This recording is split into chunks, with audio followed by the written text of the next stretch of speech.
Business मध्ये जवळपास 8 निर्णय केंद्र सरकारने घेतले। सशक्त तरुण योजनेमध्ये 2 लाख कोटी रुपयाच्या पीएम पॅकेज योजना तरुणांमध्ये रोजगार आणि कौशल्य निर्माण करण्याचा करता सशक्त तरुण योजना ही योजनेचे काम सुरू झालं। आपण बघितलं असाल जसं महाराष्ट्रामध्ये मुख्यमंत्री माझी लाडली बहीण योजना आपल्या महाराष्ट्र सरकारने सुरू केली, त्याचप्रमाणे सशक्त नारी शक्तीमध्ये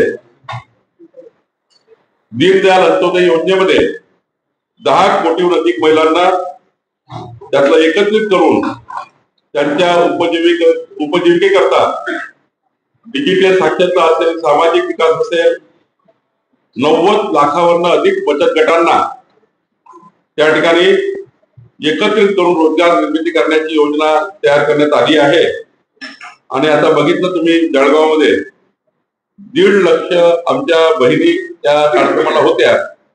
लखपती दीदी जे 1 कोटी महिलांना 3 कोटी महिलांना लखपती दीदी करण्याचं उद्दिष्ट त्यामध्ये महाराष्ट्राला मोठा लाभ केंद्र सरकारकडून झाला।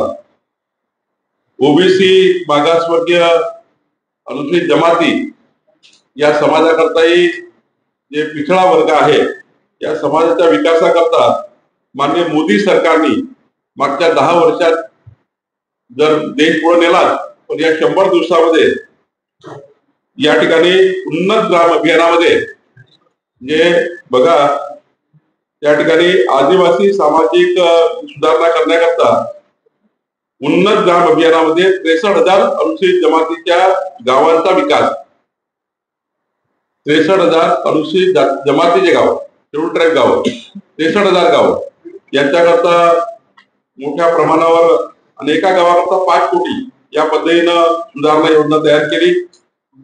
विशेष अपंगत्वाची ओळखपत्र, त्यातून मग त्या अपंगांना संपूर्ण त्यांचा जीवनाचा आधार होईल असं योजना मोदी सरकारने तयार केली आहे। त्याचंही जवळपास 11 बाबीवर मी आपल्याला विवरण देणार आहे।